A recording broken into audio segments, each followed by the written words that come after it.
Desde hace ya varios meses hemos estado exponiendo el Evangelio de Marcos, versículo a versículo de manera consecutiva.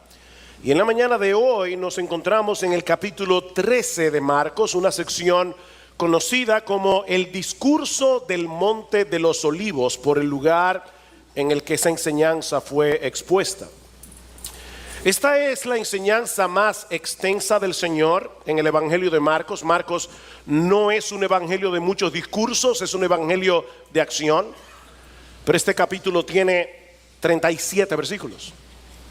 Pero no solamente es una de las enseñanzas más extensas del Evangelio, o es la enseñanza más extensa del Evangelio de Marcos, sino también que es uno de los pasajes más complejos, más difíciles y más controversiales de todo el Nuevo Testamento. Porque en él se entremezclan profecías que tienen que ver con diferentes épocas en la historia de la redención. Y no todos están de acuerdo en qué espacio de tiempo debemos colocar cada parte. ¿Es en el pasado? ¿Es en el presente? ¿Es en el futuro? Ahora, con esto no queremos decir que este pasaje sea una especie de acertijo indescifrable, porque no lo es. Pero debemos reconocer que se trata de un capítulo difícil al que debemos acercarnos con humildad, reconociendo nuestras propias limitaciones y sabiendo de antemano que es probable que no todos estén de acuerdo con nuestra interpretación de este capítulo en cada uno de sus detalles. Hay algunos aspectos de las Escrituras en que podemos tener diferencias de opinión, aún en la misma iglesia, porque no ponen en juego ninguna de las doctrinas esenciales del Evangelio, ninguna de las doctrinas esenciales del cristianismo que todo verdadero creyente debe creer.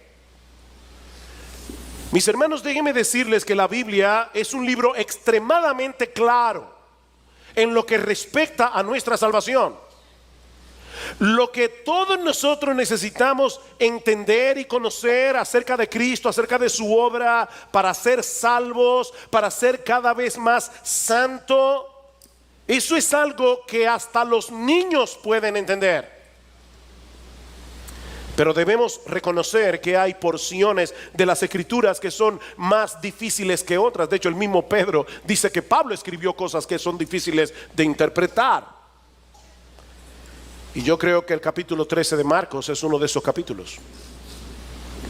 Por otra parte, y como yo espero mostrar en un momento, aunque este es un pasaje eminentemente profético, es más que evidente que la intención del Señor con este discurso no era satisfacer nuestra curiosidad por el futuro, es prepararnos para serles fieles a Él en el presente. Voy a repetir eso porque es importante. El Señor no está intentando aquí satisfacer nuestra curiosidad. Y de hecho Él sabía de antemano que este pasaje iba a ser difícil. Pero lo que tú y yo tenemos que entender está tan claro como la luz del mediodía. De ahí las claras advertencias que encontramos a lo largo de todo el discurso. Marcos capítulo 13 versículo 5, Jesús comenzó a decirle: mirad que nadie os engañe. Versículo 9, pero estad alertas. Versículo 18, orad para que esto no sea en invierno. Versículo 21, entonces si algunos dicen: mirad, aquí está el Cristo, o mirad, allí está, no le creáis. Versículo 23, mas vosotros estad alerta, ved que os he dicho todo de antemano. Versículo 28, de la higuera aprended la parábola. Versículo 33, estad alerta, velad. Versículo 35, por tanto velad. Versículo 37, y lo que a vosotros digo, a todos lo digo, velad. Está claro, ¿verdad? Que el Señor está hablando allí con un corazón pastoral. Mis hermanos, la Biblia no fue escrita para que nosotros podamos enterarnos hoy de la noticia de mañana. No fue para eso que Dios nos reveló su palabra. Dios reveló su palabra para que nosotros podamos conocer a Cristo. Dios nos reveló su palabra para que nosotros podamos entender el glorioso mensaje del Evangelio. No solamente para que seamos salvos, sino para que seamos cada vez más santos. Y es mi intención exponer el contenido de este pasaje con ese propósito en mente. Así que si usted estaba esperando que yo le iba a decir en estos domingos más o menos como cuando viene Jesús, vas a salir decepcionado. Porque eso solamente lo hacen los falsos profetas. Habiendo hecho estas aclaraciones, o algunos que no son falsos profetas, pero están lamentablemente engañados. Habiendo hecho estas aclaraciones, en la mañana de hoy, vamos a concentrarnos en los primeros 13 versículos de Marcos 13. Yo espero que usted no sea supersticioso. Marcos 13:13. Y los pasajes paralelos que se encuentran en Mateo 24, en Lucas 21, es ahí donde aparece el discurso del Monte de los Olivos. Pero antes de pasar a ver el contenido de este discurso, mis hermanos, es extremadamente importante que pongamos este texto en su contexto. Así que veamos en primer lugar el contexto del discurso del Monte de los Olivos. Recuerden que en estos momentos nos encontramos en la semana de la pasión, es decir, la última semana del ministerio terrenal de nuestro Señor Jesucristo, que comenzó el llamado Domingo de Ramos, cuando Jesús entró por última vez en la ciudad de Jerusalén para celebrar con sus discípulos la fiesta de la Pascua. Miles de personas se aglomeraron a la entrada de la ciudad de Jerusalén, aclamando con gozo que Jesús era el Mesías, que Jesús era el Hijo de David, el Salvador del cual hablaron los profetas en el Antiguo Testamento. Si pudiéramos tomar el túnel del tiempo y llegar a Jerusalén en ese día, y vemos la algarabía de la gente a la entrada de Jesús, pensaríamos que Israel estaba en ese momento en su mejor condición espiritual. Pero muy pronto iba a ser evidente que toda esa algarabía no era más que una fachada religiosa, que esto era algo superficial que no reflejaba la realidad de sus corazones. Muchos de los que aclamaron a Jesús el Domingo de Ramos pidieron a gritos el Viernes Santo que fuera crucificado. 5 días después, Israel estaba a punto de suicidarse como nación al rechazar a su Mesías. No solo a nivel espiritual, como veremos la semana que viene, Israel estaba a punto de suicidarse a nivel político. Y esto es algo que vino a ser evidente a través de toda esa semana de la pasión. El lunes en la mañana, al día siguiente de su entrada triunfal, Jesús y sus discípulos se dirigen al templo de Jerusalén y encuentran en el camino una mata de higuera llena de hojas pero sin frutos. Y en un acto simbólico de juicio, Jesús maldice la higuera y ésta se seca hasta la raíz. Como decíamos hace unas semanas atrás, cuando nos tocó predicar de ese pasaje, Israel es representado en el Antiguo Testamento por una mata de higuera. Así que la maldición de esta higuera era un presagio de lo que estaba a punto de suceder con la nación de Israel. Luego de este incidente, el Señor llega al templo. ¿Y qué se encuentra allí? Que habían convertido el templo en un mercado. Y Cristo saca a fuetazo limpio a los mercaderes, a los cambistas, mientras acusa a los sacerdotes de haber convertido la casa de Dios en una cueva de ladrones. Y tal parece que esa fue la gota que derramó el vaso. Porque el martes en la mañana Jesús fue confrontado en el templo por los líderes religiosos de Israel, con una serie de preguntas capciosas, tratando de incriminarlo con sus propias palabras y acusarlo de blasfemia. Pero ya ustedes saben lo que pasó. Una y otra vez quedaban enredados en su propia trampa. Nadie puede con Jesús. Es entonces cuando el Señor les cuenta una historia en forma de parábola en el capítulo 12 de Marcos. Y para los que saben contar, el capítulo 12 está antes del capítulo 13.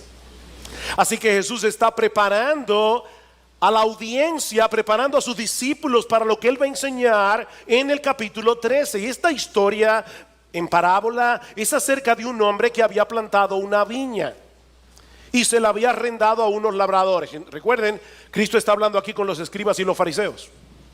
Dice, había un hombre que tenía una viña y se la arrendó a unos labradores. Pero cuando llegó el tiempo de la vendimia y el dueño de la viña envía a algunos de sus siervos a buscar la parte de los frutos que le corresponde, dice que estos labradores malvados afrentan y golpean a sus siervos, llegando a matar incluso a algunos de ellos.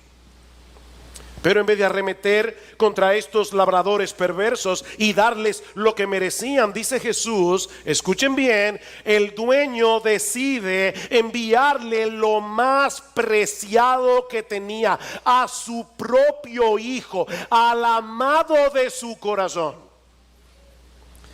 Pero aquellos labradores, en vez de respetar al hijo, se dijeron entre sí, este es el heredero, venid, matémosle. Lo que va a suceder el viernes en la mañana, matémosle y la heredad será nuestra. Y echándole mano lo mataron y lo arrojaron fuera de la viña, porque Jesús murió fuera de Jerusalén. Y ahora Jesús les pregunta, ¿qué hará entonces el dueño de la viña?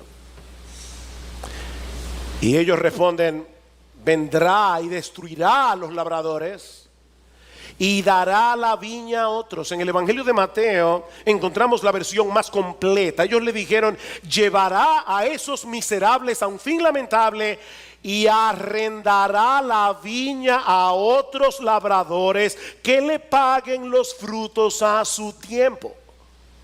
Y obviamente la viña de esta historia es la nación de Israel. Los labradores son sus líderes. De hecho, dice en Marcos capítulo 12 versículo 12 que a partir de ese momento los líderes religiosos de Israel trataban de prender a Jesús porque comprendieron que contra ellos había dicho la parábola. De manera que esta parábola nos enseña lo mismo que la maldición de la higuera. Israel, como nación escogida, sería desechada por Dios. La ira de Dios estaba a punto de caer sobre esa nación y la viña sería entregada a otros labradores, es decir, la iglesia compuesta por judíos y gentiles a la vez, que sí darían los frutos que Dios esperaba de ella. Más adelante en ese mismo día, el Señor Jesucristo pronuncia unas palabras bien duras contra los escribas y fariseos que se recogen en Mateo capítulo 23, inmediatamente antes del discurso del Monte de los Olivos. Y de nuevo Jesús vuelve sobre el mismo tema. Israel será castigada. Dice, por tanto, mirad, yo os envío profetas, sabios y escribas. De ellos a unos los mataréis y crucificaréis, y a otros los azotaréis en vuestras sinagogas, y los perseguiréis de ciudad en ciudad, para que recaiga sobre vosotros la culpa de toda la sangre justa derramada sobre la tierra, desde la sangre del justo Abel hasta la sangre de Zacarías, el último de los profetas, a quien asesinasteis entre el tiempo y el altar. Y ahora escuchen, Mateo 23 todavía, en verdad os digo que todo esto vendrá sobre esta generación. ¿Oyeron eso? Una generación, según el Antiguo Testamento, tiene aproximadamente una duración de 40 años. Estamos en el año 33. Lo que Jesús está diciendo aquí es que la ira de Dios iba a caer sobre Israel en ese lapso de tiempo. De hecho, más adelante en Mateo 24:34, el Señor, 24:34, perdón, el Señor les dice, os digo que no pasará esta generación hasta que todo esto se cumpla. El Señor finaliza su advertencia en Mateo 23 con estas palabras. Y esto es muy sensible. Jerusalén, Jerusalén, la que mata a los profetas y apedreas a los que son enviados a ellas, lo que le hicieron a los siervos del dueño de la viña, ¿recuerdan? ¿Cuántas veces quise juntar a tus hijos como la gallina junta sus pollitos debajo de sus alas y no quisiste? Ese es el trabajo de los profetas. Llamar al pueblo al arrepentimiento, llamar al pueblo a volverse de sus ídolos para refugiarse en Dios. Dice, yo los llamé una y otra vez a través de los profetas, pero no quisieron. He aquí, vuestra casa se os deja desierta, porque os digo que desde ahora en adelante no me veréis más hasta que digáis, bendito el que viene en el nombre del Señor. Wow, interesante el cambio de lenguaje que se ha producido aquí. Mis hermanos, Jerusalén era la ciudad de Dios, porque allí se encontraba la casa de Dios, el templo. ¿Ustedes recuerdan la palabra de Jesús cuando purificó el templo el día anterior? Mi casa será llamada casa de oración, mas vosotros la habéis hecho cueva de ladrones. Mi casa, pero ahora Cristo dice vuestra casa. Vuestra casa se os deja desierta. ¿Qué estaba pasando aquí? Mis hermanos, cuando Jesús salió del templo ese martes para no regresar nunca más, no solo lo estaba dejando físicamente, Cristo como el Dios encarnado lo estaba abandonando espiritualmente. En ese momento el templo dejó de ser la casa de Dios para convertirse en un edificio más. De hecho, ¿no tiene algo sumamente interesante en el versículo 4 de Marcos 13? Dice, versículo 1, dice, cuando salía del templo, uno de sus discípulos le dijo, maestro, mira qué piedras y qué edificios. Jesús les dijo, ves, estos grandes edificios, no quedará piedra sobre piedra que no sea derribada. Y estando él sentado en el monte de los olivos, frente al templo, Pedro, Jacobo, Juan y Andrés le preguntaron en privado, ¿cuándo sucederá esto? ¿Dónde estaba Jesús? En el monte de los olivos. Y yo no creo que eso haya sido por casualidad o porque era el monte más cerca. En los capítulos 10 y 11 del libro de Ezequiel, el profeta ve una visión apocalíptica. Recuerden que las visiones eran bien extrañas para nosotros los occidentales, pero él ve una visión cómo la gloria de Dios abandona el templo por causa de la idolatría. Y era una forma simbólica, una visión que él estaba viendo de cómo Dios iba a castigar la nación por su pecado. Un castigo que se manifestó cuando los babilonios destruyeron la ciudad y el templo en el año 587 antes de Cristo. Ahora hay un detalle sorprendente en esta profecía del libro de Ezequiel. Dice en el versículo 23 del capítulo 11, en esa visión que él está viendo, la gloria del Señor sale del lugar santísimo, se posa en la muralla del templo y luego dice que la gloria del Señor se elevó de en medio de la ciudad y se detuvo sobre el monte que está al oriente, es decir, el monte de los olivos, como dice en Zacarías capítulo 14 versículo 4. Así que la gloria de Dios dejó el templo y se posa en el monte de los olivos antes de ser destruido por los babilonios. Ahora, mis hermanos, déjenme hacerles una pregunta. ¿Cuál es la manifestación final y definitiva de la gloria de Dios? Hablando acerca de la encarnación de Jesús, dice en Juan capítulo 1 versículo 14, y el verbo se hizo carne y vimos su gloria, gloria como del unigénito del Padre, lleno de gracia y de verdad. Jesús es la encarnación de la gloria de Dios. Por eso es que más adelante Él va a decir, ustedes verán al Hijo de Dios viniendo con las nubes del cielo. ¿Qué se manifestaba con las nubes del cielo en el Antiguo Testamento? La gloria de Dios. Así que en ese día de la semana de la pasión, la gloria de Dios en Jesús estaba abandonando el templo para irse a sentar en el monte de los olivos.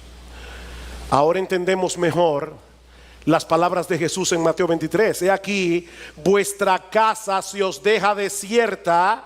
¿Por qué? Porque os digo que desde ahora en adelante no me veréis más. ¿Ven el punto?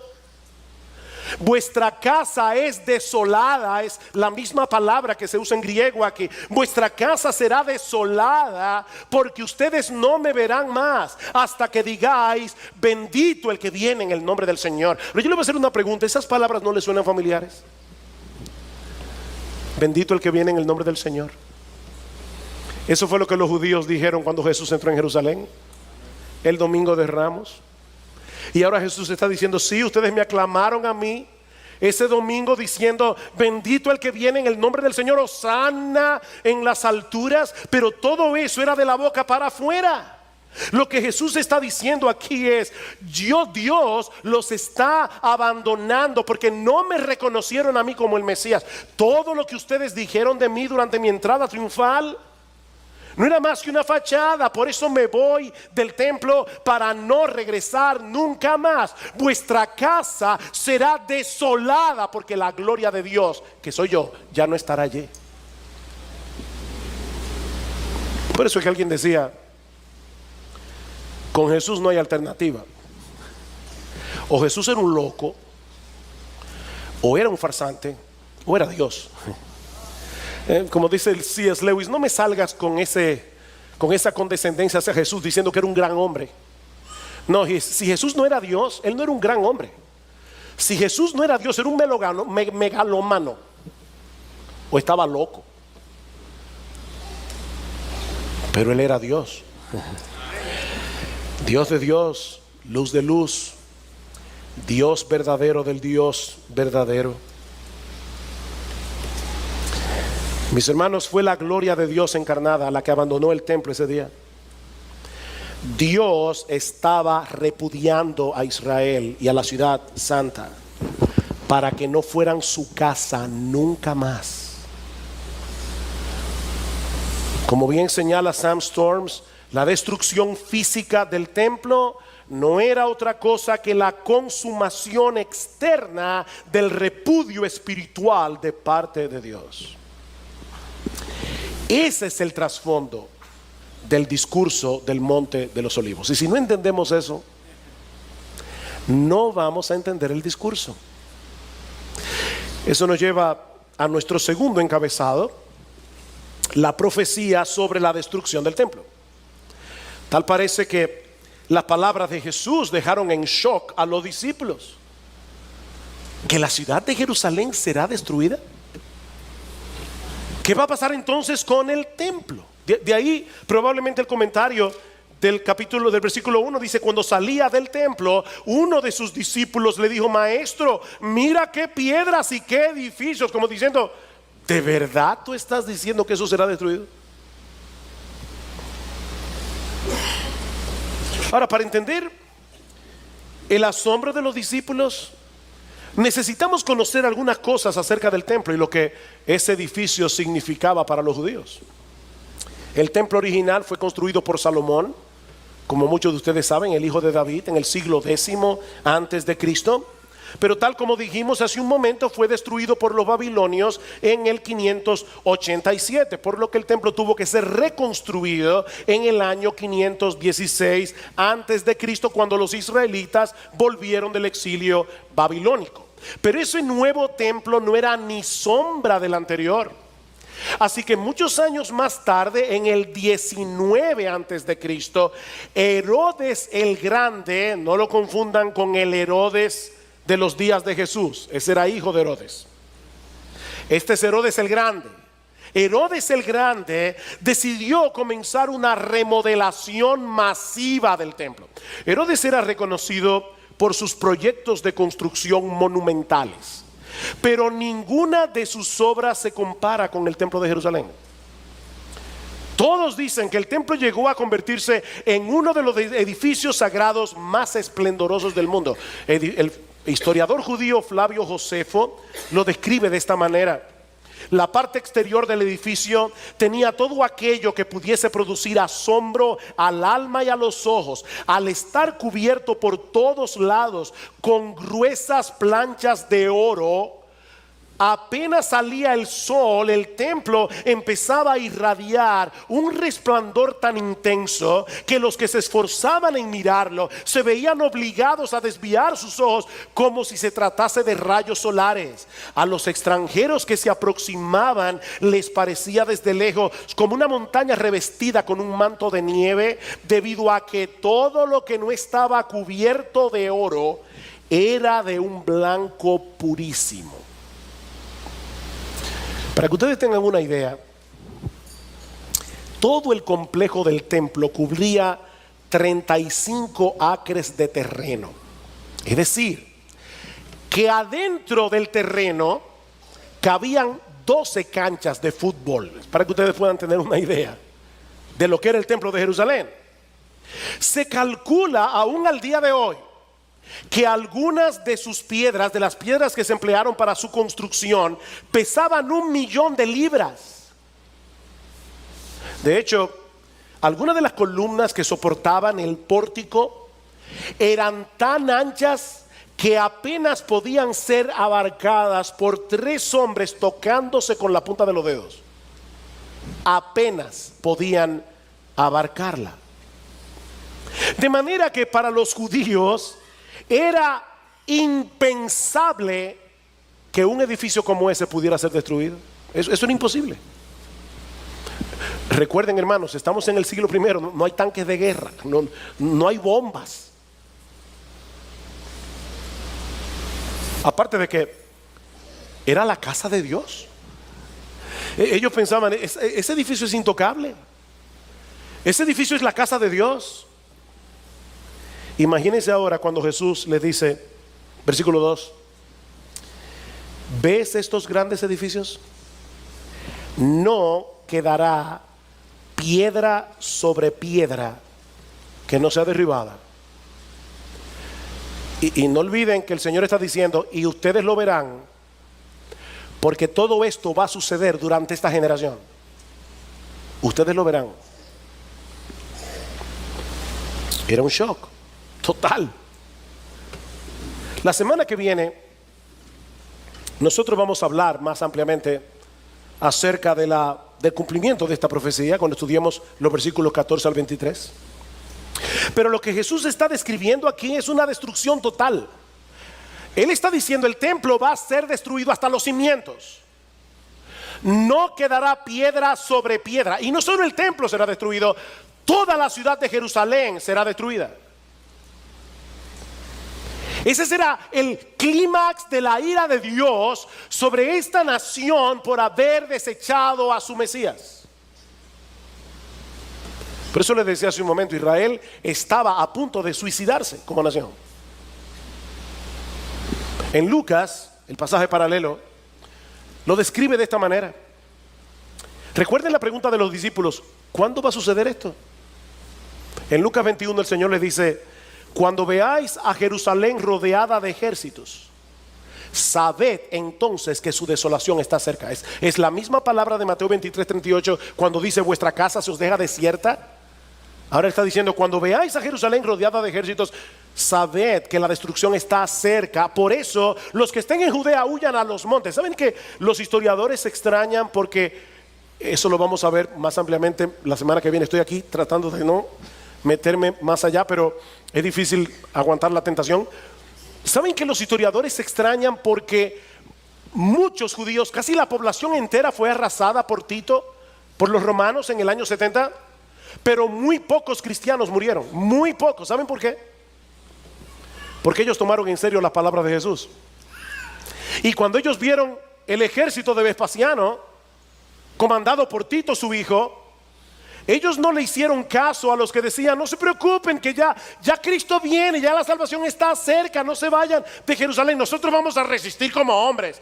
Dijo, no, nuestro Señor nos dijo que huyamos a los montes. Y se salvaron la mayoría de los cristianos.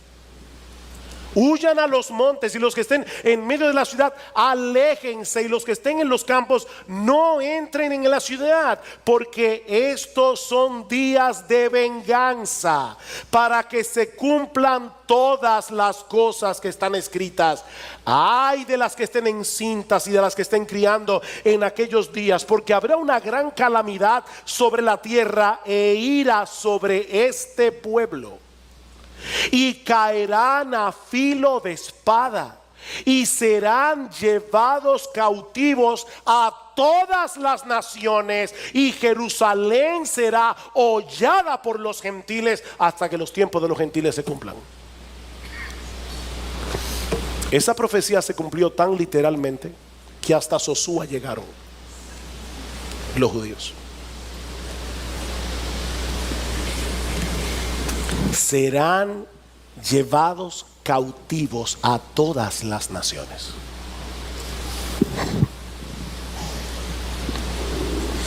Eso era tan difícil de imaginar para los discípulos, que es muy probable que en la mente de ellos asociaran estos eventos con el fin del mundo. No, si es verdad que Jerusalén va a ser arrasada y que del templo no quedará piedra sobre piedra, tiene que ser que está llegando el fin del mundo. De ahí la pregunta de los discípulos. Dice en Marcos capítulo 13, versículo 3: y estando él sentado en el monte de los olivos frente al templo, Pedro, Jacobo, Juan y Andrés le preguntaron en privado: dinos cuándo sucederá esto, y qué señal habrá cuando todas estas cosas se hayan de cumplir. En el pasaje paralelo del Evangelio de Mateo encontramos una versión más completa de la pregunta.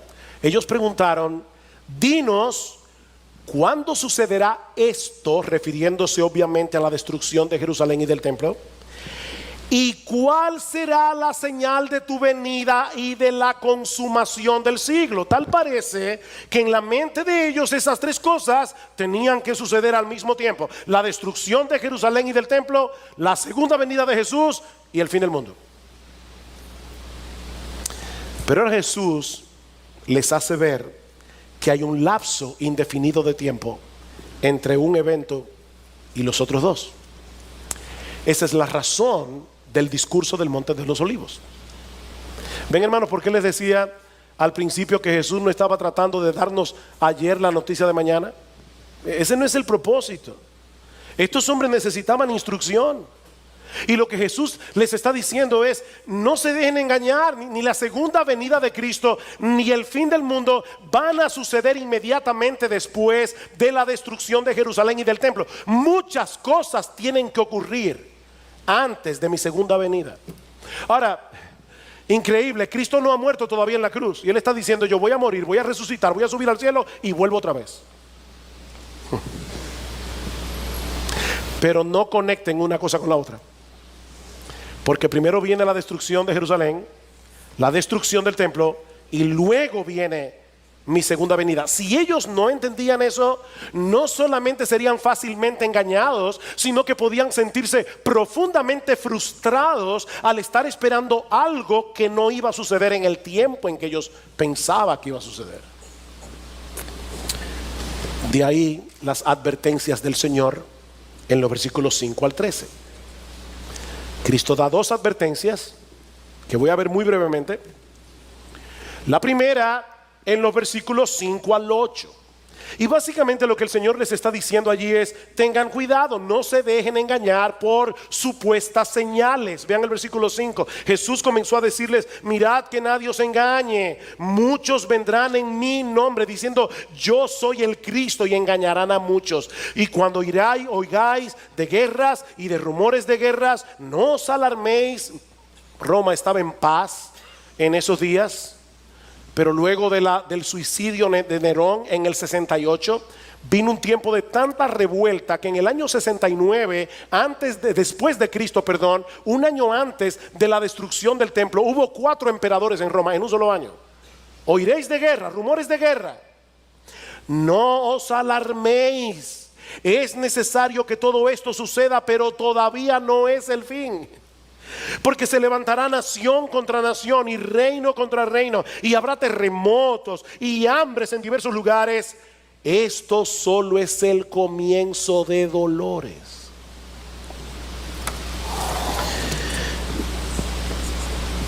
La enseñanza de Jesús es tan clara en este pasaje que no deja de ser increíble que a lo largo de los siglos tantas personas hayan sido engañadas creyendo que ciertos eventos son señales del fin cuando no lo son.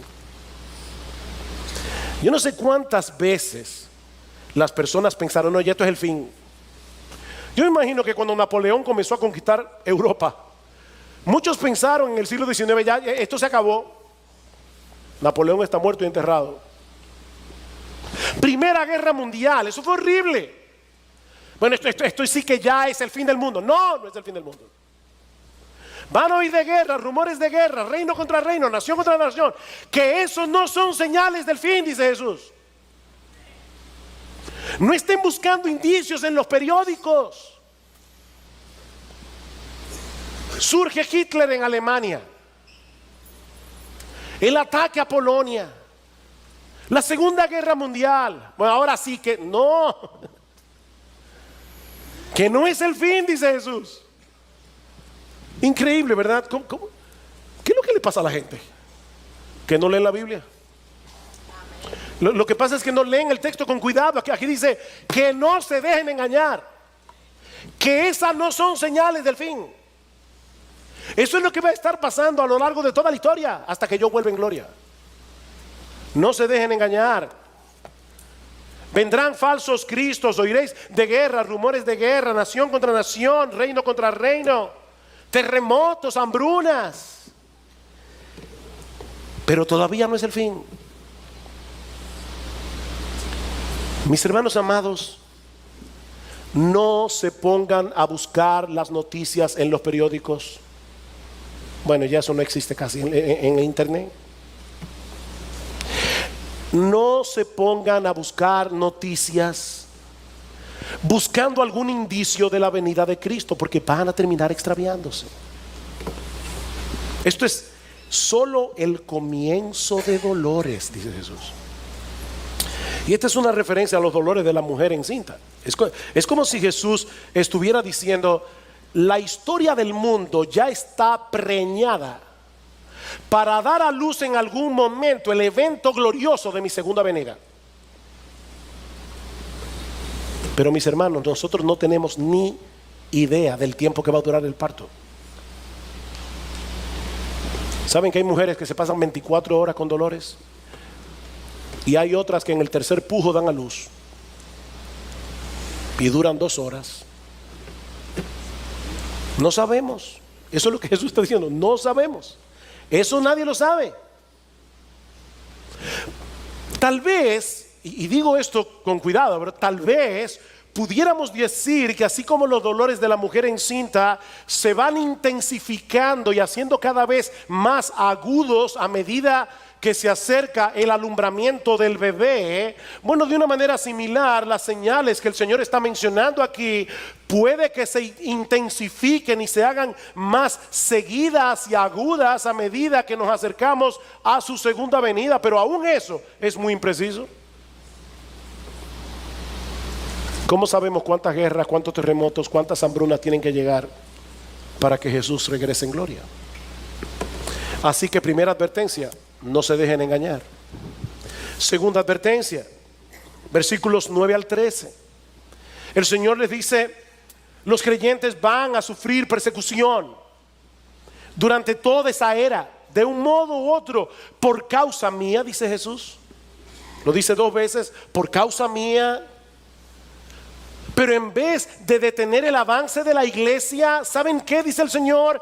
Esas persecuciones servirán para llevar el evangelio a todas partes y para purificar a la iglesia, para saber quiénes son suyos y quiénes no lo son. Versículo 9. Pero estad alertas, porque os entregarán a los tribunales y seréis azotados en las sinagogas y compareceréis delante de gobernadores y reyes por mi causa, para testimonio a ellos. Voy a usar, dice el Señor, esas mismas persecuciones para que ustedes lleguen a lugares donde probablemente no habrían podido llegar de otra forma. Y en esos lugares, delante de reyes, delante de gobernadores, ustedes van a dar testimonio de mí. Van a dar testimonio de mí. Versículo 10. Pero primero el evangelio debe ser predicado a todas las naciones. Es como si el Señor estuviera diciendo: no se preocupen por las persecuciones, la iglesia nunca será exterminada. Hay momentos, ¿verdad?, en que parece que el mal, el humanismo secular se va a tragar a la iglesia. Jesús dice: no importa cuánta persecución haya, la iglesia va a durar hasta que yo vuelva. Porque este evangelio será predicado a todas las naciones. Este es un indicativo claro, mis hermanos, de que la segunda venida no podía suceder inmediatamente después de la destrucción del templo. Y no tengo una palabrita importante. Primero el evangelio debe ser predicado. ¿Vieron eso? Es un deber. Primero el evangelio debe ser predicado. Mis hermanos, para nosotros no es una opción predicar el evangelio. Nosotros estamos aquí en este mundo para predicar el evangelio.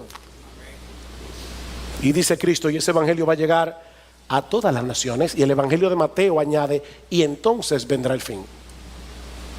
Entonces vendrá el fin. ¿Recuerdan la promesa dada a Abraham? En ti serán benditas todas las familias de la tierra. Jesús es ese hijo de Abraham, en quien han sido benditas con la salvación todas las familias de la tierra. Este evangelio va a llegar a todas las familias de la tierra. Pero mis hermanos, una vez más, nosotros no podemos saber cuándo la iglesia habrá completado esta comisión para poder decir: ya faltan 15 minutos para que llegue el Señor. No lo sabemos. Versículo 11. Y cuando os lleven y os entreguen, no os preocupéis de antemano por lo que vais a decir, sino que lo que os sea dado en aquella hora, eso hablad, porque no sois vosotros los que hablad, sino el Espíritu Santo. Imagínense a los apóstoles escuchando, estos 12 pescadores, la mayoría de ellos pescadores, hombres del pueblo. Y Jesús les está diciendo: ustedes van a ser llevados delante de reyes, van a ser llevados delante de gobernadores y van a dar testimonio de mí.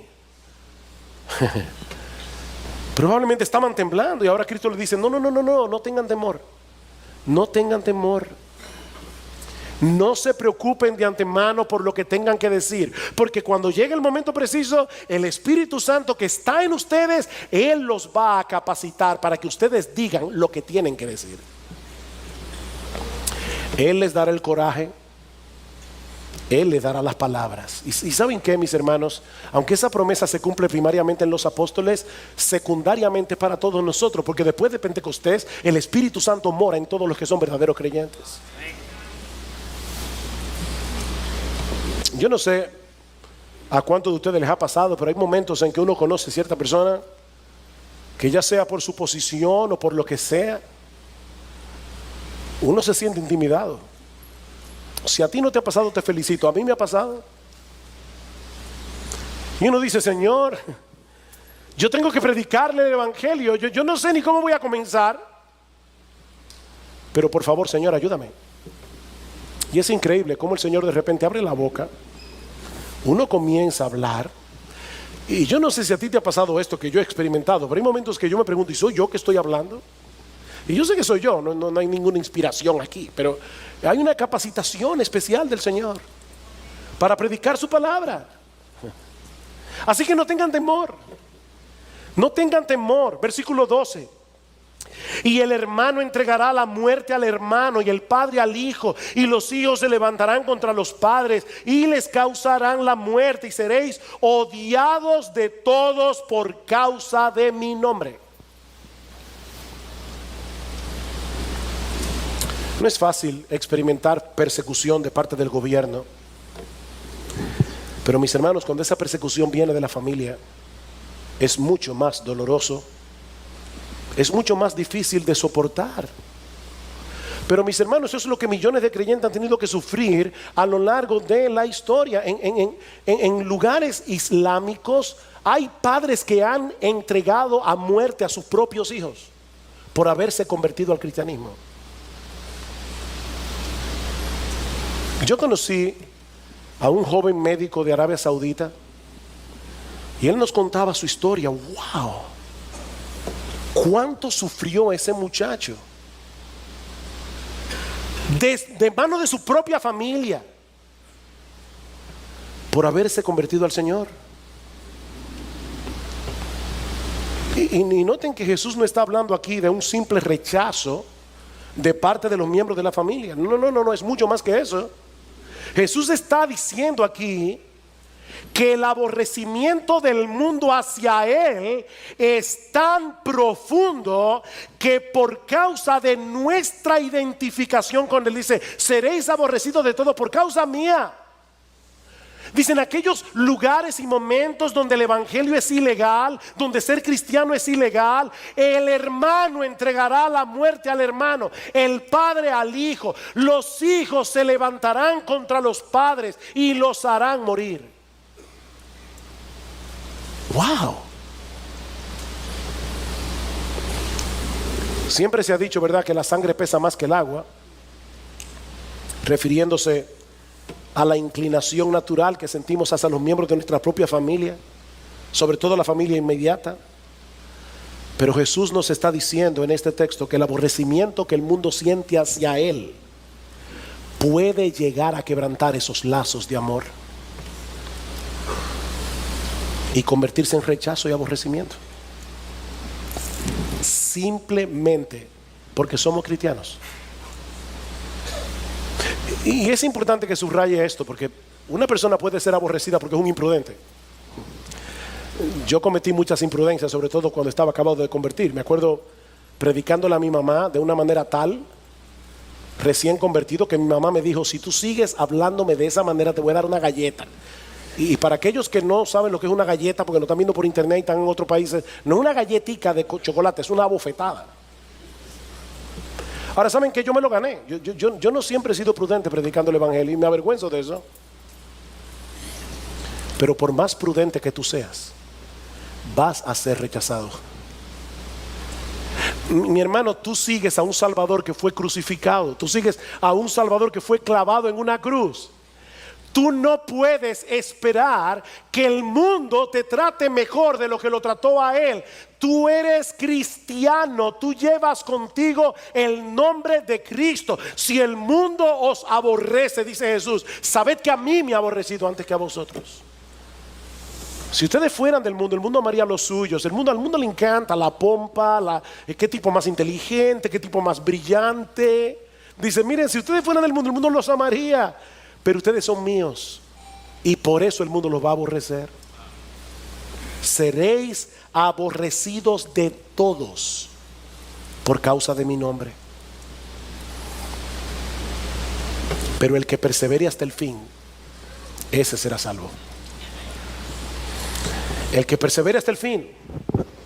Por eso decía al principio, las persecuciones purifican la iglesia. Porque sirven para separar a los verdaderos creyentes de lo que no lo son. Dice Cristo, el reino de los cielos se hace fuerte y solo los violentos lo arrebatan. El cristianismo no es para blandengues, no lo es. El cristianismo no es para gente cobarde. Cristo dice, van a tener que enfrentar persecución. De hecho, en la parábola del sembrador, en Lucas capítulo 8, versículo 13, Cristo mismo dice, hay personas que creen por algún tiempo, pero en el tiempo de la prueba se apartan, no lo aguantan. Ahora, la enseñanza de este texto no es que un verdadero creyente puede perder su salvación si no persevera hasta el fin. No. Lo que Jesús nos está enseñando aquí es que los verdaderos creyentes son aquellos que perseveran hasta el fin, aún en medio de las persecuciones. Esos son los que de verdad creyeron, aún en medio de las circunstancias difíciles de la vida.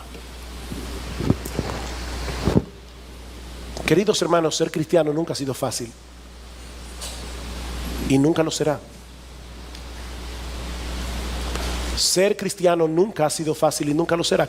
Cristo no era de estos predicadores populares que hay en el día de hoy. Ven a Cristo y todos tus problemas se van a solucionar. No, yo te estoy diciendo en esta mañana, ven a Cristo y probablemente vas a tener más problemas. Cristo dijo claramente, las zorras tienen guarida, las aves de los cielos nidos, pero el Hijo del Hombre no tiene dónde recostar su cabeza. ¿De verdad tú quieres seguirme a mí? Calcula el precio. Pero ¿saben qué? No hay razón para que los cristianos nos sintamos avergonzados o intimidados por el mundo, porque estamos del lado de aquel que venció la muerte en la cruz del Calvario. No hay razón para estar intimidados. Mis hermanos, independientemente de lo que el mundo piense de los cristianos, que somos unos retrógrados, que somos de mente estrecha, que nosotros estamos en la época de la Edad Media, que nosotros no somos progresistas, no importa lo que el mundo piense de los cristianos. Es un privilegio, es un gran privilegio seguir y servir a ese Rey que por amor a nosotros se hizo siervo para dar su vida en rescate por muchos. Es un privilegio ser cristiano. Porque ese que murió en debilidad ahora reina con poder a la diestra del Padre. Y dice Pablo en Efesios 1:11, 1:21, sobre todo principado y autoridad y poder y señorío. Él es el soberano de los reyes de la tierra, dice el apóstol Juan en Apocalipsis capítulo 1 versículo 5.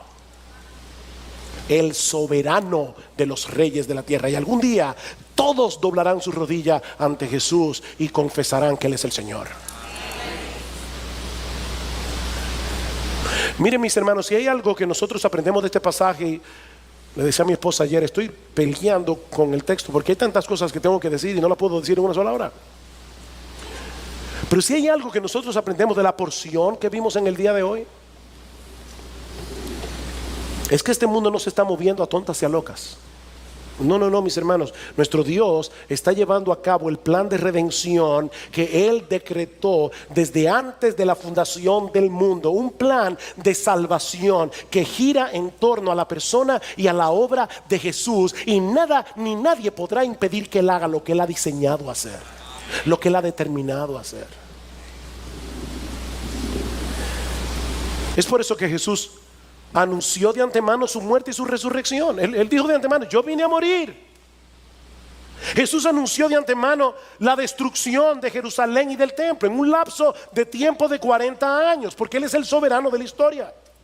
Jesús anunció de antemano que los judíos serían esparcidos por todo el planeta Tierra por haberlos rechazado a Él. Jesús anunció que Él iba a edificar a su iglesia. Jesús anunció que la iglesia iba a prevalecer hasta la segunda venida a pesar de las persecuciones, que las puertas del Hades no prevalecerían contra la iglesia. Jesús anunció de antemano que su evangelio sería predicado a todas las naciones. Jesús anunció que Él regresará en gloria por segunda vez desde los cielos cuando todo se haya cumplido.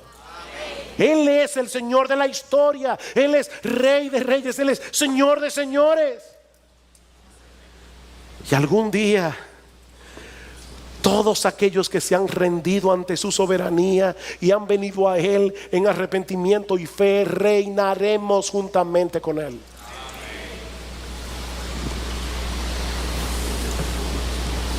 Mi amigo, ¿de qué lado estarás tú ese día? ¿De qué lado estarás tú ese día? ¿Te has rendido a sus pies, reconociendo tus pecados, confiando en la obra de salvación que Él hizo en la cruz del Calvario? No en tu propia justicia, no en tu propia decencia, no en tu propia moral. Has venido a Cristo en arrepentimiento, confiando en su obra de redención, cuando Él derramó su sangre para lavarnos de nuestros pecados. De tal manera que hoy tú puedes decir con toda certeza y a boca llena que Jesús es tu Señor, no el del otro, tu Señor. Porque si no es así, mi amigo, yo te invito en esta mañana a que depongas tu enemistad y tu orgullo y vengas humillado a Él.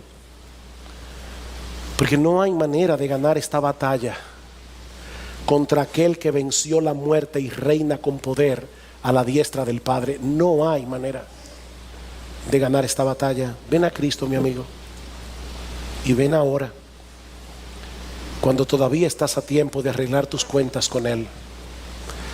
Porque ¿sabes qué? Él ha prometido no desechar a nadie que venga ante Él buscando perdón y misericordia. Les invito, por favor, a ir conmigo a la carta de Pablo a los Romanos. Carta de Pablo a los Romanos. Y vamos a leer a partir del versículo 16 del capítulo 1 hasta el versículo 32.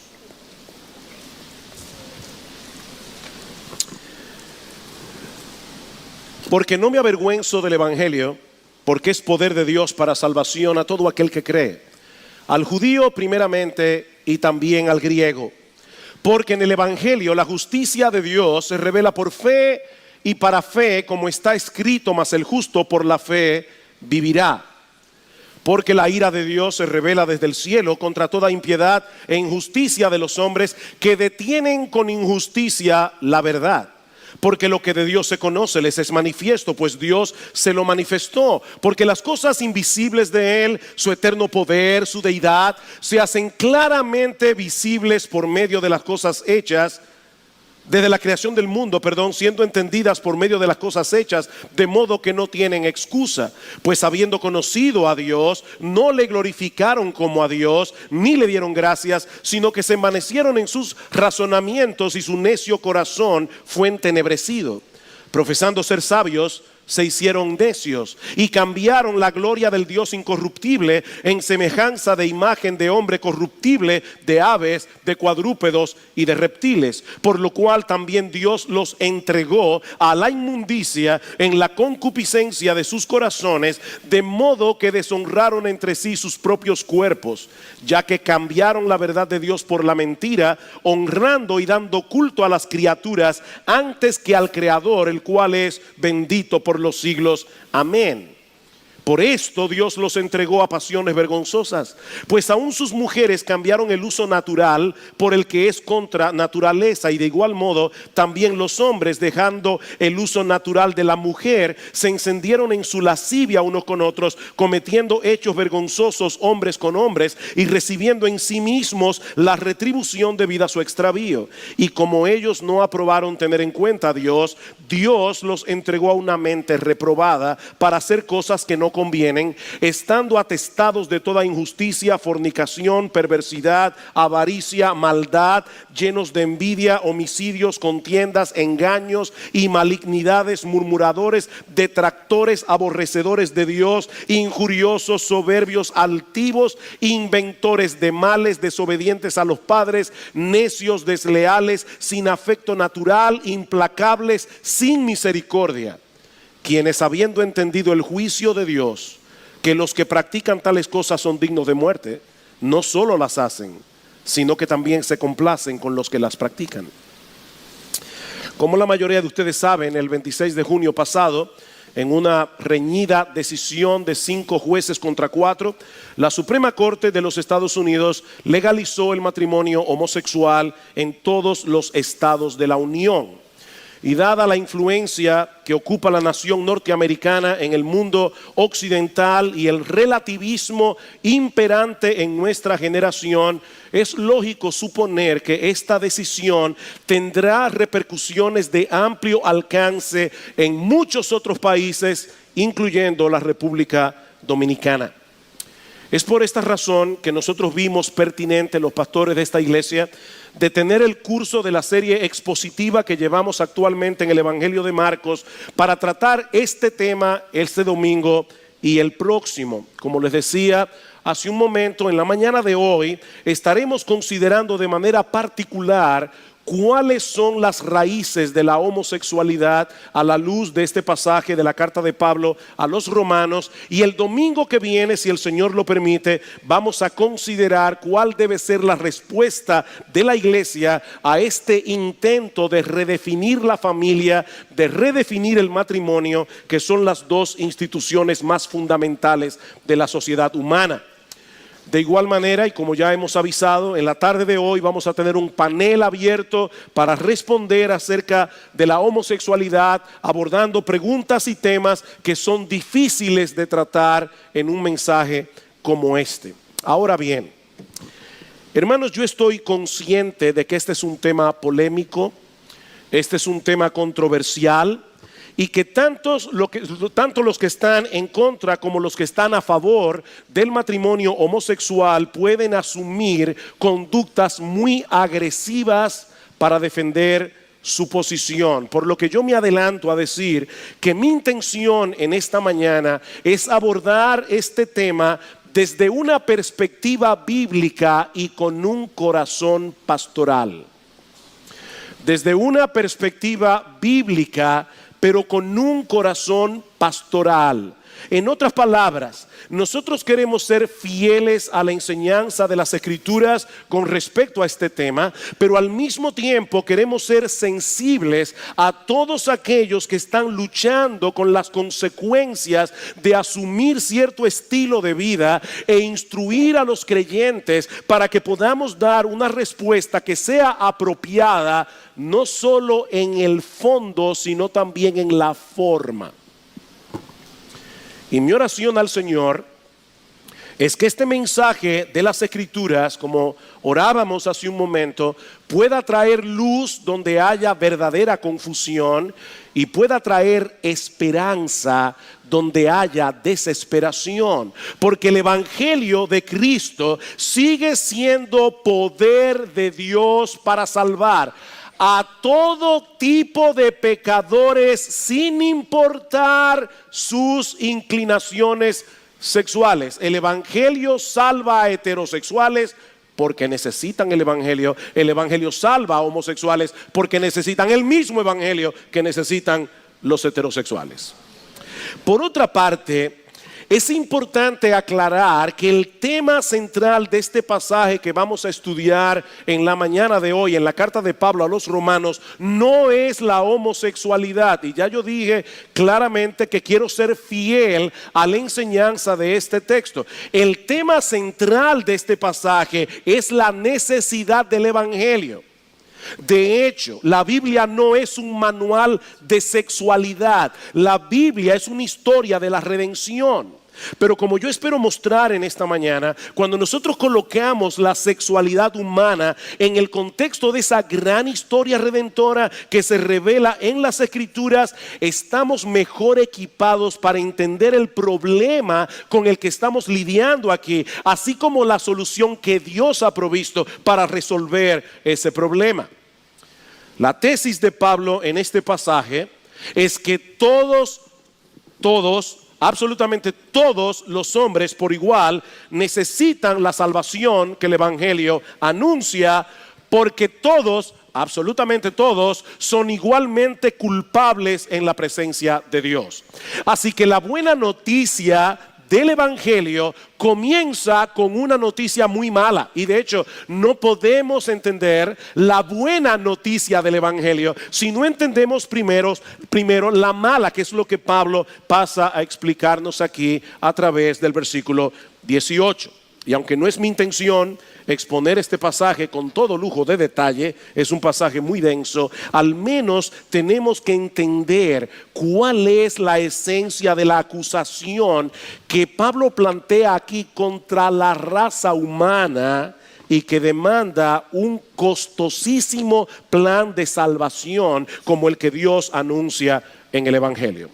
Nosotros encontramos básicamente dos cosas en este pasaje: una acusación general seguida por un desglose más específico, más concreto de esa acusación general. Versículo 18.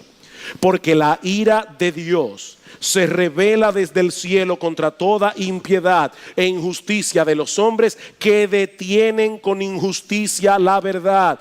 Porque lo que de Dios se conoce les es manifiesto, pues Dios se lo manifestó. Porque las cosas invisibles de Él, lo que no podemos ver de Dios, su eterno poder y deidad, se hacen claramente visibles desde la creación del mundo, siendo entendidas por medio de las cosas hechas, de modo que no tienen excusa. El cargo de Dios contra toda la raza humana es muy contundente. Él se ha revelado a todos los hombres a través de la creación en una forma muy evidente, y más adelante Pablo va a añadir que Dios también se ha revelado a través de la conciencia humana. Todo hombre tiene una conciencia, todo hombre tiene la noción de bueno y malo, y que lo bueno debe ser alabado, lo malo debe ser castigado. Eso es un testimonio de Dios en la conciencia del hombre, pero el hombre ha tomado la decisión de resistir esa revelación divina con todas las fuerzas de su corazón. Como un artista que desea ser conocido, Dios ha puesto su firma en todo el universo que Él creó y le dio al hombre la capacidad de entender esa evidencia. Esa es la verdad que el hombre ha detenido con injusticia. Por supuesto, eso no quiere decir que la creación nos revela todo lo que necesitamos conocer acerca de Dios. Pero Pablo está diciendo que revela lo suficiente como para saber que Él existe, como para saber que Él es digno de ser adorado, como para saber que Él es digno de ser obedecido. Por simple observación, mis hermanos, nosotros sabemos que todo efecto tiene una causa, y que la causa debe ser suficiente para explicar el efecto. Por ejemplo, imagínate que sales de tu casa, dejas encendida tu computadora y únicamente el gato se quedó adentro. Cuando regresas tarde en la noche, encuentras en la pantalla de tu computador una nota que dice: prepárate para morir, te llegó la hora. Bueno, si tú eres como yo, verás, sí, inteligente, seguramente vas a llegar a la conclusión de que alguien entró en tu casa, a esa brillante conclusión, de que alguien entró en tu casa y que dejó esa nota con un propósito. Ahora, puede ser un chiste de mal gusto o puede ser una amenaza escalofriante, pero la posibilidad de que el gato haya caminado por el teclado y haya escrito ese mensaje por accidente es imposible, y mucho menos la posibilidad de que lo haya hecho a propósito. Esa causa no es suficiente para explicar el efecto, así que tú vas a tener que seguir investigando. Ahora, noten algo interesante en este ejemplo que yo acabo de dar. El hombre está hecho de tal manera que es incapaz de encontrarse con algo como esto y no tratar de buscarle una explicación. Y no me refiero únicamente a un caso como este en que su vida puede estar en peligro. El hombre, por su propia constitución, como Dios lo hizo, el hombre razona, el hombre piensa lógicamente, el hombre se hace preguntas. Es por eso que las novelas y las películas de detectives son tan populares. Hay una curiosidad natural en el hombre que lo mueve a atar cabos, que lo mueve a sopesar las evidencias para tratar de saber exactamente qué fue lo que pasó. Bueno, lo que Pablo está diciendo aquí es que la existencia del universo y nosotros dentro de ese universo nos plantea el caso más fascinante, nos plantea el caso más relevante que detective alguno haya tratado de descifrar jamás. Solo que en este caso la solución resulta increíblemente simple, porque toda la creación está repleta de evidencia que nos hablan de un creador todopoderoso, lleno de sabiduría, que hizo todas las cosas con un propósito. Eso es tan claro, dice Pablo, que el hombre que no se postra ante Dios en adoración y con un corazón agradecido queda sin excusa, dice en el versículo 21, literalmente queda sin apología para defender su caso cuando tenga que presentarse delante de él en el día del juicio. El hombre sabe que hay un Dios, dice Pablo, pero pretende vivir como si no lo supiera. Noten el versículo 21. Pues habiendo conocido a Dios, no le glorificaron como a Dios, ni le dieron gracias, sino que se envanecieron en sus razonamientos y su necio corazón fue entenebrecido. Él sabe que hay un Dios, pero él pretende vivir como si él no lo supiera. Esa es en esencia la acusación de Pablo contra toda la raza humana. El hombre padece de una pecaminosa e inexcusable deshonestidad intelectual. Hay un reputado profesor de leyes y filosofía llamado Jay Budziszewski. No traten de aprenderse el nombre. Hay que repetirlo un rato para aprenderlo. Es profesor universitario de filosofía y de leyes. Budziszewski durante un tiempo fue ateo, pero finalmente llegó a la conclusión de que su problema era básicamente el autoengaño. Y ahora escuchen lo que dice él. El autoengaño, dice Budziszewski, significa hacerse el tonto. Significa pretender que no sabemos lo que en realidad sí sabemos. Jugar a que desconocemos lo que en realidad conocemos. Lo que estoy insinuando es que los seres humanos jugamos con Dios. Nos mentimos. Y una de las cosas acerca de las cuales nos mentimos es sobre nuestro conocimiento de la realidad de Dios. Y aquí él cita el Salmo 14, donde el salmista comienza diciendo: dice el necio en su corazón, no hay Dios. Y continúa diciendo el salmista: no le llama necio al hombre por pensar que no hay Dios, sino más bien por decirse a sí mismo que no hay Dios, aunque en lo profundo de su mente él sabe que no es así. Hay un Dios y él lo sabe. Y él lo sabe, pero él se dice a su corazón, él pretende vivir de cierta manera. Esa es la acusación de Pablo en Romanos capítulo 1. El hombre sabe que existe Dios, pero pretende vivir como si él no supiera eso. Y por supuesto, nadie puede pretender tal cosa sin sufrir la consecuencia. Imagínate lo que sucedería con una persona que de repente decide pretender que los carros no existen. Y él va por la calle y él cruza porque él dice no existen. Ya ustedes se imaginan lo que va a pasar. El hombre pretende vivir como si no tuviera que tomar en cuenta a Dios. Y ahora Pablo quiere mostrarnos de manera más específica, de manera más concreta, cómo esto se manifiesta en la realidad, en la práctica, a través de tres intercambios íntimamente relacionados entre sí. En primer lugar, el hombre, dice Pablo, decidió cambiar la gloria de Dios por la vanagloria de las criaturas. Versículo 21. Pues habiendo conocido a Dios, no le glorificaron como a Dios, ni le dieron gracias, sino que se envanecieron en sus razonamientos y su necio corazón fue entenebrecido. Profesando ser sabios, se hicieron necios y cambiaron. Aquí está el primer intercambio. Cambiaron la gloria del Dios incorruptible en semejanza de imagen de hombre corruptible, de aves, de cuadrúpedos y de reptiles. Alguien decía que el ser humano es un religioso incurable.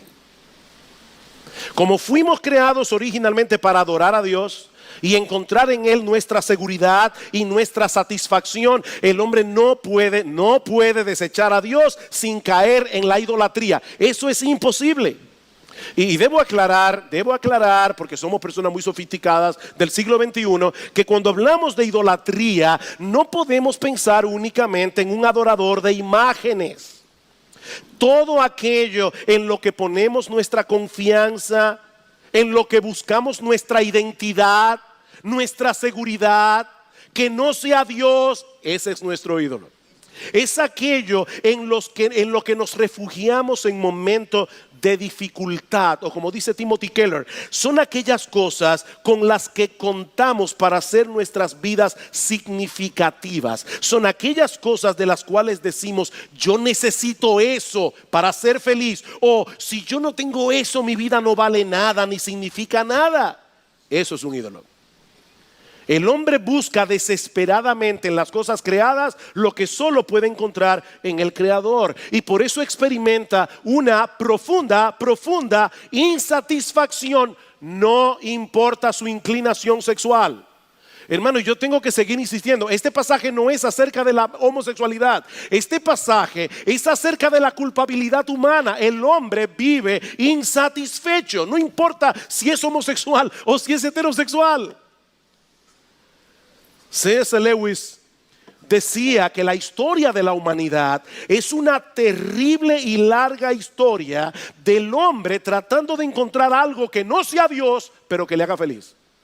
Esa es la historia del hombre. Tratando de encontrar algo que no sea Dios, pero que le haga feliz. En segundo lugar, Pablo dice también que el hombre no solamente ha cambiado la gloria de Dios por la vanagloria de las criaturas, él ha cambiado la verdad de Dios por la mentira. Versículo 24. Por lo cual también Dios los entregó a la inmundicia en la concupiscencia de sus corazones, de modo que deshonraron entre sí sus propios cuerpos, ya que cambiaron la verdad de Dios por la mentira, honrando y dando culto a las criaturas antes que al Creador, el cual es bendito por los siglos. La gloria de Dios estaba supuesta a ser el sol alrededor del cual orbitaran nuestras almas, pero el hombre ha decidido orbitar alrededor de las criaturas y sobre todo se ha colocado a sí mismo en el centro de su propio universo. Y eso no solo nos convierte en idólatras, sino que produce una profunda distorsión de la realidad.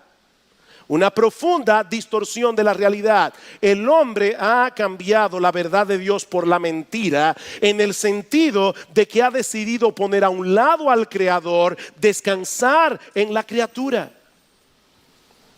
Adorar a Dios como Dios es ver las cosas como son. Y por lo tanto es vivir conforme a la verdad. Adorar a la criatura como si fuera Dios es vivir una ilusión que distorsiona por completo nuestra percepción de las cosas. Es abrazar la mentira como si fuera la verdad. Es por eso que Pablo dice en el versículo 21 que los hombres se envanecieron en sus razonamientos. Han perdido la capacidad de razonar equilibradamente. Tanto así que a la necedad el hombre le llama sabiduría. Profesando ser sabios, se hicieron necios. Y a la sabiduría el hombre le llama necedad. ¿Cómo nosotros podemos entender que en Estados Unidos, en los Estados Unidos de Norteamérica, matar el huevo de una águila calva te lleva a la cárcel y a pagar una multa de 5 a 10 mil dólares, pero matar a un niño en el vientre de la madre no tiene ninguna penalidad? Profesando ser sabios, se hicieron necios. Al cambiar la gloria de Dios por la vanagloria de la criatura, el hombre ha perdido su punto de referencia para poder interpretar la realidad en una forma objetiva.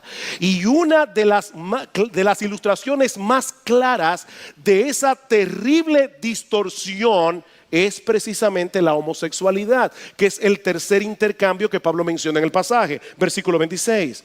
Por esto Dios los entregó a pasiones vergonzosas, pues aún sus mujeres cambiaron el uso natural por el que es contra naturaleza. Y de igual modo también los hombres, dejando el uso natural de la mujer, se encendieron en su lascivia unos con otros, cometiendo hechos vergonzosos, hombres con hombres, y recibiendo en sí mismos la retribución debida a su extravío. Digo otra vez, el tema de estos versículos no es la homosexualidad, sino la necesidad que todos tenemos del evangelio. Pero Pablo introduce ese tema aquí como una vívida ilustración de lo que ha ocurrido con la raza humana al intercambiar la gloria de Dios por la vanagloria de las criaturas y la verdad de Dios por la mentira. Debido a ese terrible intercambio hecho por el hombre en su pecado, Dios ha derramado su ira, escuchen bien otra vez, contra toda la raza humana. Pablo no está hablando aquí de casos específicos. Pablo está hablando de la humanidad y él está diciendo: Dios ha derramado su ira contra el hombre, contra toda la raza humana. ¿Cómo? Dejándoles cosechar en toda su intensidad el fruto de su extravío. 3 veces Pablo dice en este pasaje que Dios los entregó. 3 veces a todo el mundo. Dios los entregó. Versículo 24. Por lo cual también Dios los entregó a la inmundicia en la concupiscencia de sus corazones. Versículo 26. Por esto Dios los entregó a pasiones vergonzosas. Versículo 28. Y como ellos no aprobaron tener en cuenta a Dios, Dios los entregó a una mente reprobada. Dios los entregó. Va a haber un despliegue de la ira de Dios en el día del juicio. Pero Pablo está hablando aquí de cómo se manifiesta esa ira aquí y ahora en el presente. Como dice el comentarista William Hendrickson, Dios en su ira permite que todos los pecadores impenitentes sean arrastrados por sus propios pecados al abismo de sus propias pasiones viles. Esa es una de las manifestaciones de la ira de Dios sobre una humanidad pecadora, que sabiendo que existe Dios, ahora quiere pretender que no lo sabe. Ahora quiere pretender que Él no está ahí. Ahora quiere pretender que su opinión no importa en lo absoluto. Y Dios los entregó. Pastor, pero la Biblia dice que Dios es amor. Yo lo sé. Pero también enseña que Él es perfectamente santo. Y que Él es perfectamente justo. Estos atributos no se excluyen entre sí, sino que se complementan. De hecho, déjenme decir algo que a algunos les va a parecer bien extraño. Precisamente porque Dios es amor, Él no puede permanecer indiferente ante el pecado y la maldad que destruyen al hombre creado a su imagen y semejanza. Alguien dijo muy sabiamente: todas las personas que realmente aman, en ocasiones se llenan de ira. No a pesar de que aman, sino más bien por causa de ese mismo amor. Óyeme bien, si el hecho de ver arruinarse aquello que tú dices amar, eso no te produce ira, eso es un síntoma de que tú realmente no lo amas. ¿Se entendió eso? Si tú realmente amas, tú tienes que tener ira. Si tú no sabes lo que es la ira, tú no eres una persona llena de amor, tú eres un indiferente. Y el indiferente o la indiferencia no es más que odio disfrazado. El verdadero amor no puede permanecer indiferente ante la crueldad, no puede permanecer indiferente ante la violencia, no puede permanecer indiferente ante la injusticia. Así que Dios muestra su ira contra el pecado en todas sus manifestaciones, no solo porque es un Dios justo, sino también porque es un Dios de amor. Él no puede quedarse de brazos cruzados ante el pecado del hombre, sino que ha derramado su ira desde el cielo, dejando que el hombre obtenga lo que quiere. Esa es la manifestación de la ira. Dejándolo que se vayan detrás de sus pasiones. Es lo que Pablo está diciendo aquí. Esa es la manifestación de la ira de Dios sobre una humanidad pecadora. ¿Quieren vivir pretendiendo que Él no tiene nada que ver con nuestras vidas?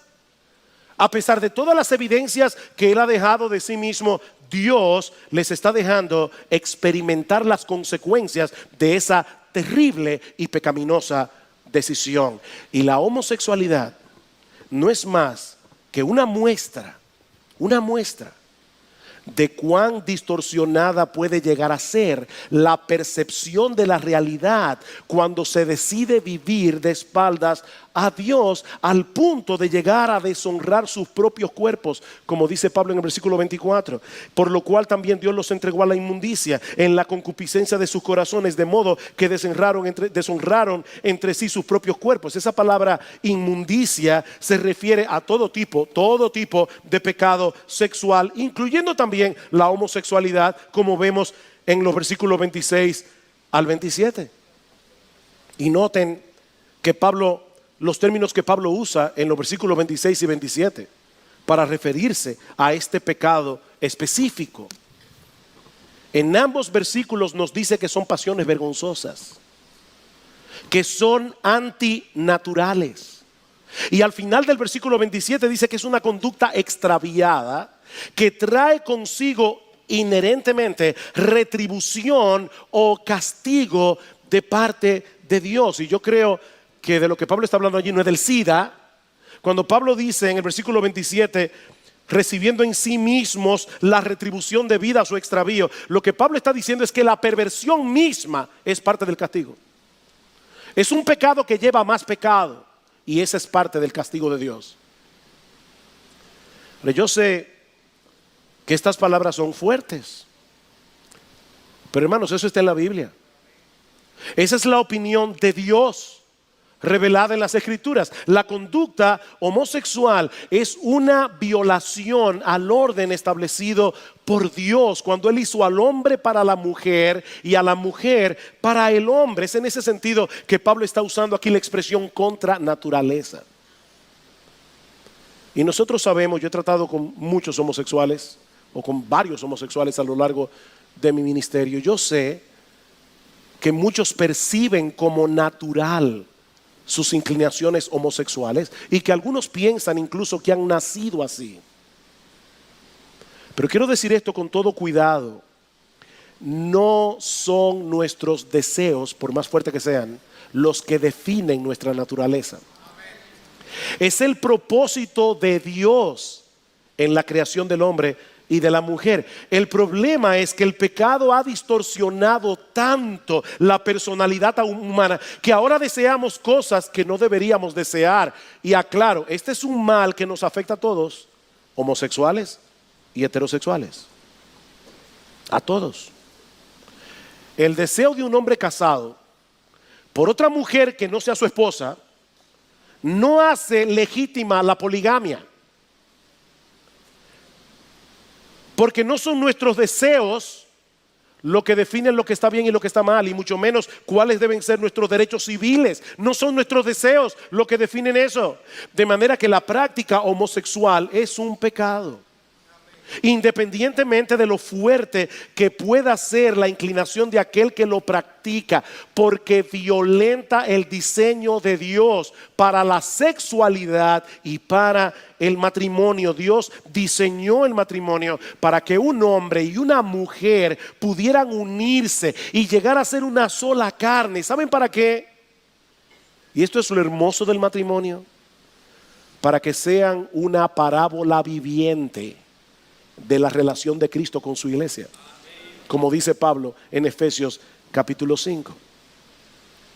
Sí, yo sé que existen muchos factores que pueden incidir en el hecho de que una persona tenga inclinaciones homosexuales, al punto de que, mis hermanos y amigos que están aquí, es prácticamente imposible poder descifrar todos los factores que pudieron incidir en la vida de una persona para que tenga esa inclinación. Pero lo que Pablo enseña en este pasaje es que toda condición pecaminosa, no únicamente la homosexualidad, toda condición pecaminosa no es más que una manifestación de esa decisión que ha tomado el hombre en su pecado de detener con injusticia la verdad. Y de hecho, noten, hermanos, y aquí hablo a los creyentes, que la homosexualidad no es el único pecado que se condena en este pasaje como fruto de esa fatal decisión tomada por el hombre. Escuchen lo que dice Pablo en el versículo 28. Como ellos no aprobaron tener en cuenta a Dios, Dios los entregó a una mente reprobada para hacer cosas, en sentido general, cosas que no convienen, estando atestados de toda injusticia, fornicación, perversidad, avaricia, maldad, llenos de envidia, homicidios, contiendas, engaños, malignidades, murmuradores o chismosos, detractores, aborrecedores de Dios, injuriosos, soberbios, altivos, inventores de males, desobedientes a los padres, necios, desleales, sin afecto natural, implacables, sin misericordia. Ustedes se dieron cuenta cómo Pablo mezcla en este pasaje pecados tan escandalosos como el homicidio y la fornicación con otros pecados que a muchos no les parece tan terrible, como la envidia, como el chisme, la murmuración. ¿Saben cuál es la intención de Pablo aquí? Pablo quiere que entendamos que todos hemos sido afectados por esos dos intercambios primeros que mencionamos anteriormente, incluyendo los moralistas y religiosos. De hecho, a partir del capítulo 2, Pablo va a comenzar a hablarle a los moralistas. Y le dice, por si acaso no pienses que tú también estás exento.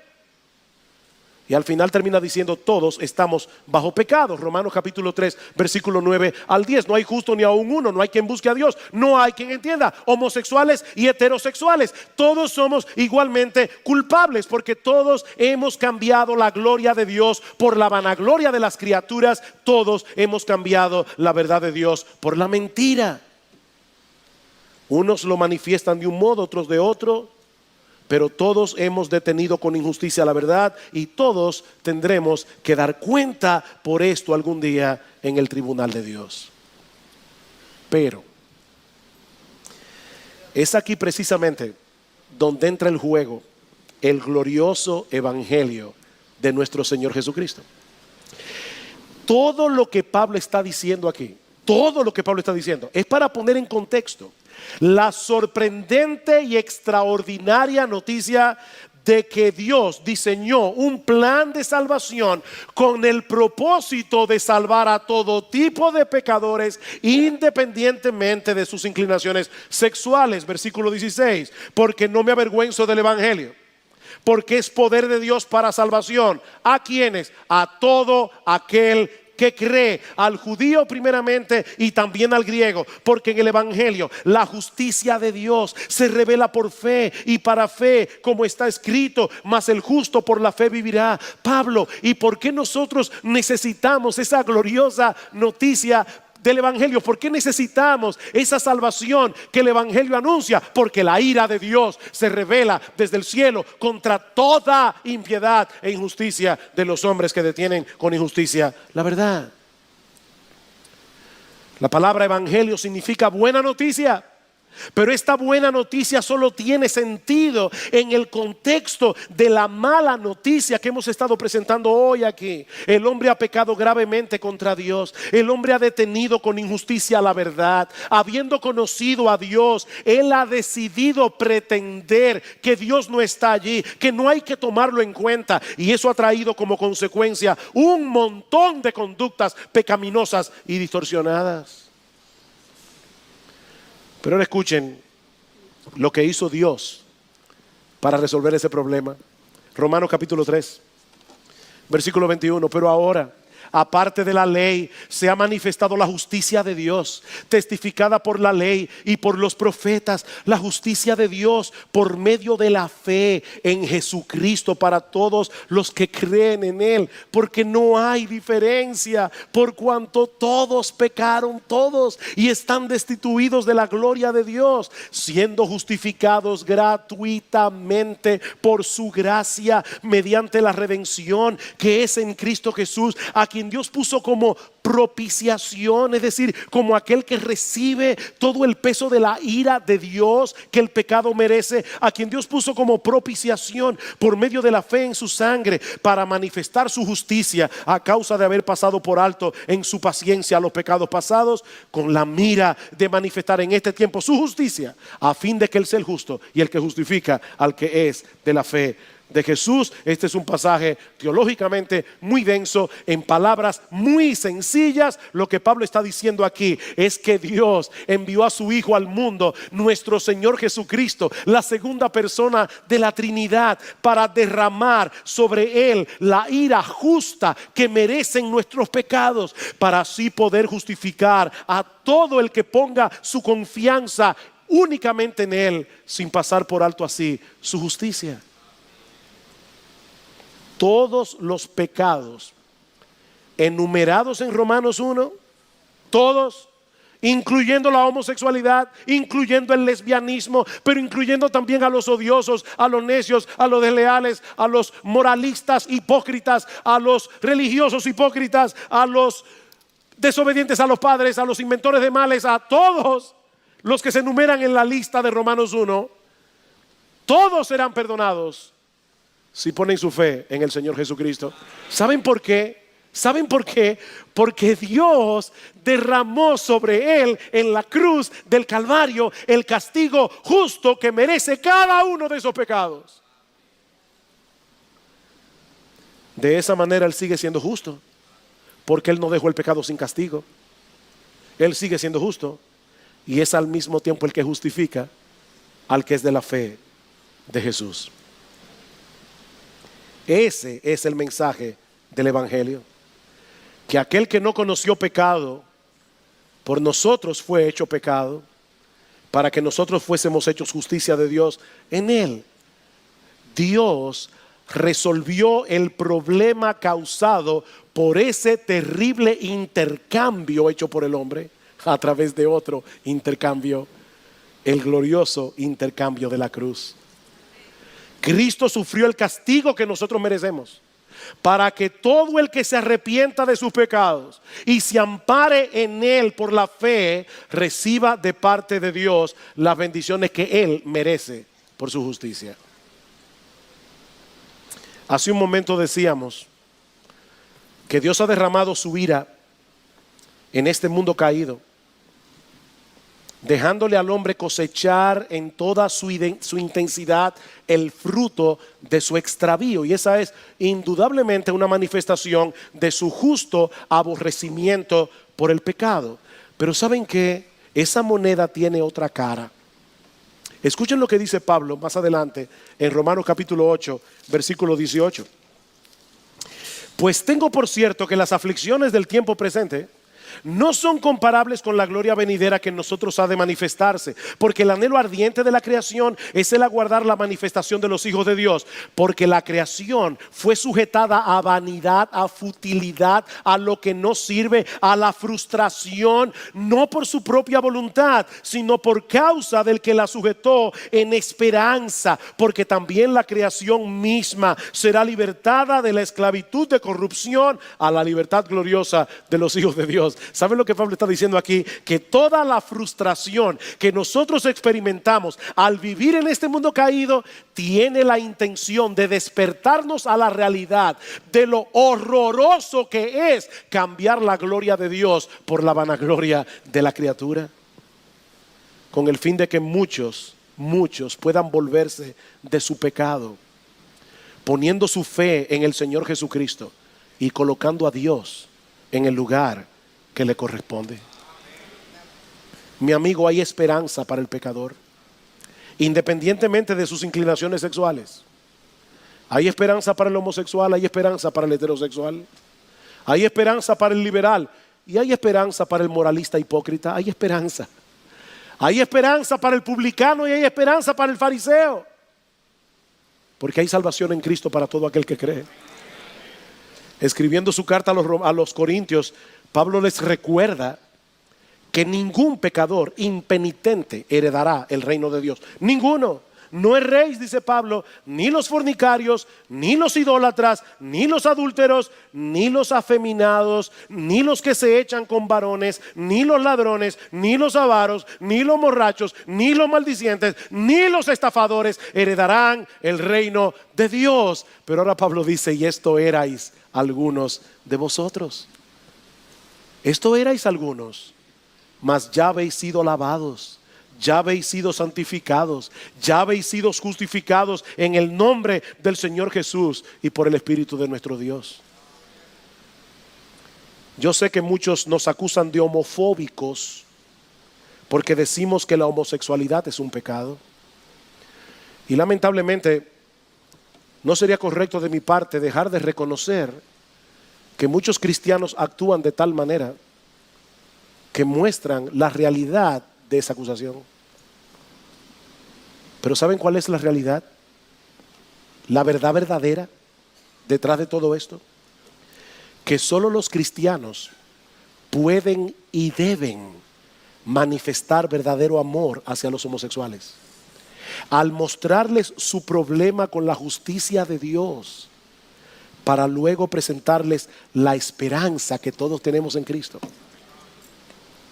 Nosotros amamos a los homosexuales y debemos recibir a los homosexuales de la misma manera que recibimos a los heterosexuales.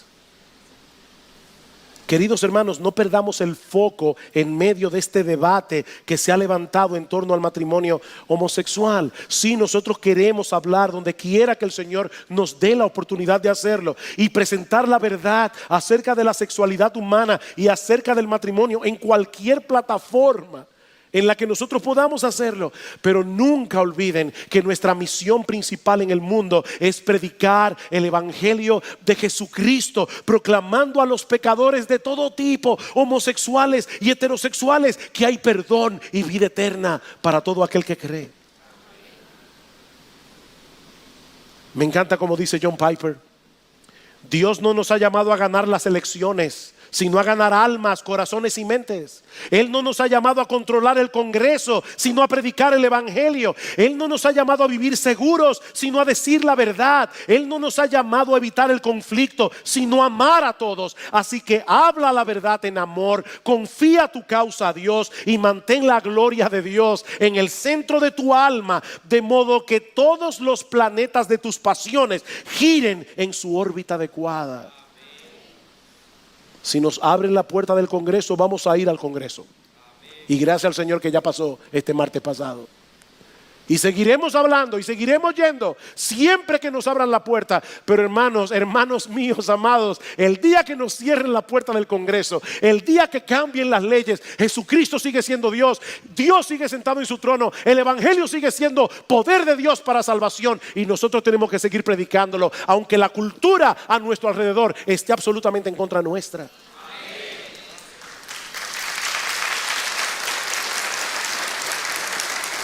Y mi amigo, mi invitación en esta mañana a todos por igual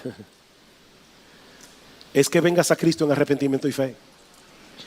No importa los pecados que hayas cometido, confiando únicamente en ese glorioso intercambio que Él llevó a cabo con su vida y con su muerte.